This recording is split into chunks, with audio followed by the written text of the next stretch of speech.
بسم اللہ الرحمن الرحیم۔ السلام علیکم، میرا نام رئیس اقبال ہے اور آپ اس وقت دیکھ رہے ہیں میرا یوٹیوب چینل بہار اردو۔ امید ہے کہ آپ سب خیریت سے ہوں گے۔ آج ہم سیکنڈ ایئر کا معروضی کا ایک حصہ پڑھنے جا رہے ہیں۔ سیکنڈ ایئر کے سلیبس کے اندر کل 20 نمبر کی معروضی شامل ہے، جس میں 15 نمبر کی گرامر ہے۔ 15 نمبر کی گرامر کو 3 حصوں میں تقسیم کیا گیا ہے۔ ایک حصہ رموز اوقاف، دوسرا حصہ امدادی فعل، جبکہ تیسرا حصہ مطابقت کے اصول پر مشتمل ہے۔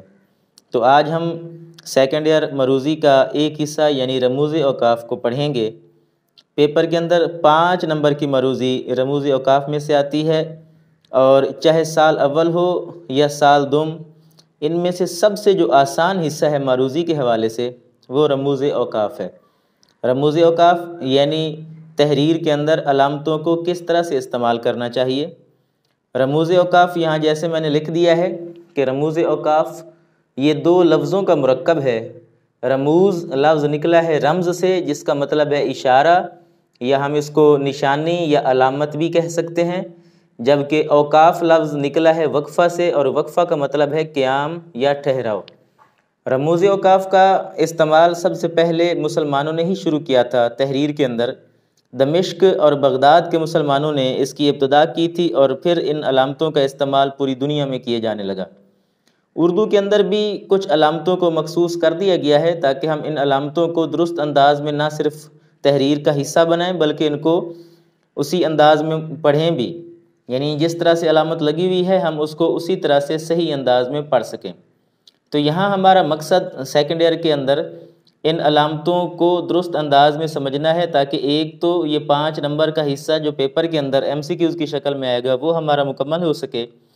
دوسرا، ہم جب پیپر کے اندر کوئی سوال لکھتے ہیں، تشریح لکھتے ہیں یا خلاصہ لکھتے ہیں، تو وہاں پر بھی ہم ان علامتوں کو درست اور صحیح انداز میں استعمال کر سکیں۔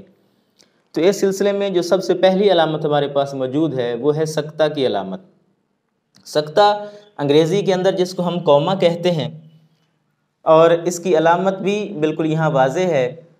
جب بھی آپ علامتوں کو یاد کریں تو اس کے حوالے سے یہ بنیادی 3-4 چیزیں آپ کو ذہن میں ہونی چاہیے۔ ایک تو آپ کو اس کی علامت کا پتہ ہو، دوسرا اس کے نام کا پتہ ہو، اس کا جو دوسرا نام ہے وہ کیا ہے، اور اس کی تعریف اور مثال کیا ہے۔ مثلا یہاں سکتہ کی علامت ہے تو سکتہ یعنی کوما، اور اس کا دوسرا نام ہے وقف خفیف۔ پیپر کے اندر یہ علامت اس انداز میں بھی پوچھی جا سکتی ہے کہ وقف خفیف کے لیے کس علامت کو استعمال کرتے ہیں، وہاں پر علامت بھی لگا کر دی جا سکتی ہے اور ساتھ اس کا دوسرا نام بھی پوچھا جا سکتا ہے۔ تو وقف خفیف دراصل مختصر قیام یا ٹھہراؤ کے لیے استعمال ہوتی ہے، اور دوسرا یہ ناموں کے درمیان علامت استعمال کرتے ہیں۔ مثال کے طور پر میں نے یہاں پر ایک فقرہ لکھ دیا ہے، جیسے اسلم، امجد، علی اور اکرم سکول چلے گئے۔ اب نہ صرف ہم نے ان کو مختصر جگہ پر ہم نے اس کا قیام کرنا ہے، بلکہ مختصر جگہوں پر ہم علامت کا استعمال کریں گے، اور جس طرح سے جہاں یہ علامت آئے گی تو وہاں ہمیں تھوڑی دیر کے لیے رکنا ہوگا، اور اس کو ہم اس انداز میں پڑھیں گے کہ اسلم، امجد، علی اور اکرم کالج چلے گئے یا سکول چلے گئے۔ تو اس علامت کو جہاں پر بھی ہم دیکھیں گے تو وہاں ہمیں مختصر قیام کرنا ہوگا۔ پیپر میں جو معروضی آ سکتی ہے وہاں سکتہ کی علامت پوچھی جا سکتی ہے، دوسرا نام پوچھا جا سکتا ہے، اس کی تعریف پوچھی جا سکتی ہے، اور اس طرح کی کوئی مثال دے کر آپ کو علامت لگانے کا کہا جا سکتا ہے۔ ہمارے پاس دوسری علامت ہے رموز اوقاف کی وقفہ۔ وقفہ کی علامت یہاں ہم دیکھتے ہیں کہ جیسے سیمی کولن، تو انگریزی میں اس کو سیمی کولن بھی کہتے ہیں، اور یہاں ہم دیکھیں کہ ڈاٹ ہے اور اس کے اوپر کومے کی علامت لگی ہوئی ہے۔ اس کا دوسرا نام ہے نصف وقفہ، اس کو وقف نصف بھی کہتے ہیں، اور اس کی تعریف ہے کہ یہ سکتہ سے زیادہ قیام کے لیے علامت استعمال ہوتی ہے۔ مختصر جملوں اور ضرب الامثال میں بھی ہم اس علامت کو استعمال کرتے ہیں۔ مثال کے طور پر ہم دیکھیں کہ یہ علامت کہاں استعمال ہوتی ہے، تو پہلی مثال آپ کے سامنے موجود ہے کہ کراچی سندھ کا، لاہور پنجاب کا، کوئٹہ بلوچستان کا، اور پشاور کے PK کا دارالحکومت ہے۔ تو یہاں ہم دیکھتے ہیں کہ سکتہ کی علامت صرف ناموں کے درمیان یا بالکل مختصر وقفہ کے لیے استعمال کی گئی تھی، جبکہ وقفہ کی علامت سکتہ سے زیادہ قیام کے لیے استعمال کی جا رہی ہے، اور چھوٹے چھوٹے فقروں کے اندر یہ علامت استعمال ہو رہی ہے۔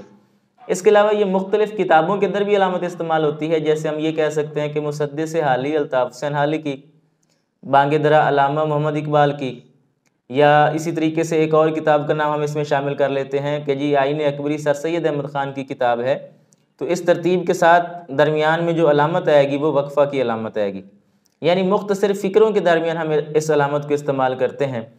دوسرا یہ محاوروں یا ضرب الامثال کے درمیان علامت استعمال ہوتی ہے، جیسا کرو گے ویسا برو گے، تو درمیان میں ہم دیکھتے ہیں کہ وقفہ کی علامت کا استعمال کیا گیا ہے۔ تو اس حوالے سے بھی طلبہ کو یہ چند MCQs یاد رکھنے چاہیے، مثلا وقفہ کا دوسرا نام کیا ہے، وقفہ کی علامت کون سی ہے، پیپر میں آ سکتا ہے سکتہ سے زیادہ قیام کے لیے کون سی علامت استعمال ہوتی ہے، اور مختصر جملوں اور ضرب الامثال کے لیے ہم کس علامت کا استعمال کرتے ہیں۔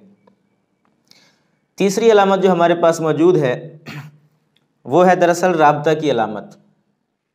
تیسری علامت ہے رابطہ۔ اب رابطہ کا دوسرا نام ہے وقف لازم، اور علامت کیا ہے کہ اوپر نیچے ہم نے 2 ڈاٹس لگا دیے ہیں۔ اب رابطہ کی تعریف ہے کہ وقفہ سے زیادہ قیام، یہ ترتیب کے ساتھ علامتیں چل رہی ہیں کہ سکتہ مختصر قیام، وقفہ سکتہ سے زیادہ قیام، اور رابطہ وقفہ سے زیادہ قیام۔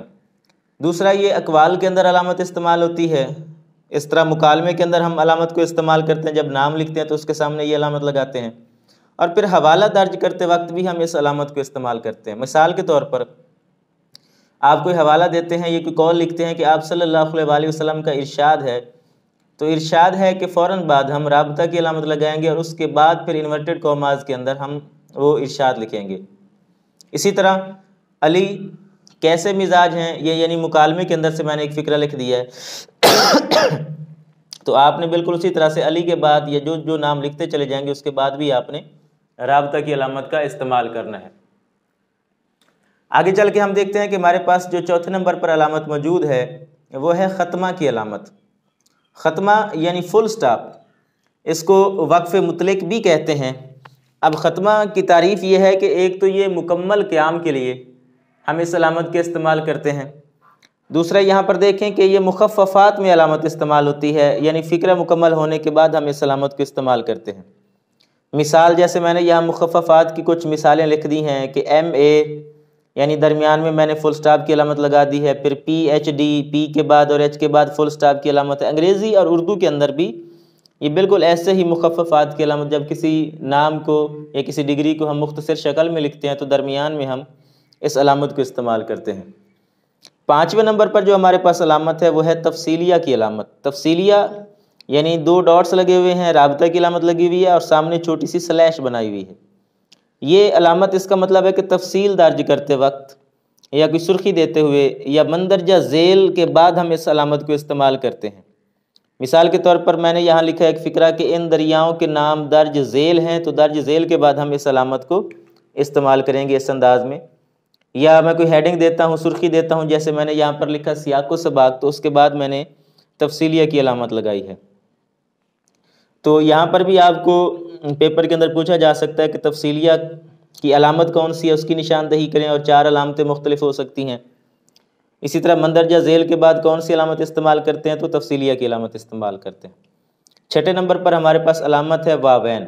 واوین یعنی جس کو ہم انورٹڈ کاماز بھی کہتے ہیں، یہ قول کے دونوں طرف علامت لگاتے ہیں، یعنی ہم جب بھی کوئی حوالہ نقل کرتے ہیں، ہو بہو حوالہ نقل کرتے ہیں، تو اس کے دونوں طرف ہم واوین کی علامت کا استعمال کرتے ہیں۔ مثال میں نے یہاں لکھ دی ہے کہ قائد اعظم نے فرمایا، اس کے بعد ہم رابطہ کی علامت لگائیں گے، اور جو فرمان ہے یعنی کام کام اور بس کام، اس کے دونوں طرف ہم نے واوین کی علامت کا استعمال کر رہے ہیں۔ 7ویں نمبر پر یہاں آج کے لیکچر میں جو ہمارے پاس علامت موجود ہے وہ ہے سوالیہ یعنی کویسچن مارک، اور اس کا دوسرا نام ہے استفہامیہ۔ پیپر میں اکثر آ جاتا ہے کہ استفہامیہ کا دوسرا نام کیا ہے، تو استفہامیہ کا دوسرا نام دراصل سوالیہ ہے، یہ سوالیہ کا دوسرا نام استفہامیہ ہے۔ یہ سوالیہ فقرے کے اختتام پر ہم علامت استعمال کرتے ہیں۔ مثال کے طور پر ہم کہتے ہیں کہ تم کیسے ہو، لاہور کہاں واقع ہے، تو اس طرح سے ہم اس علامت کو سوالیہ فقرے کے اختتام پر استعمال کرتے ہیں۔ تو اس لیکچر کے اندر ہم نے کل 7 علامتیں پڑھی ہیں، بقیہ علامتیں جو ہیں جیسے ندائیہ ہے، فجائیہ ہے، تو ہم اگلے لیکچر میں پڑھیں گے۔ تو تب تک کے لیے مجھے اجازت دیجیے، اللہ حافظ۔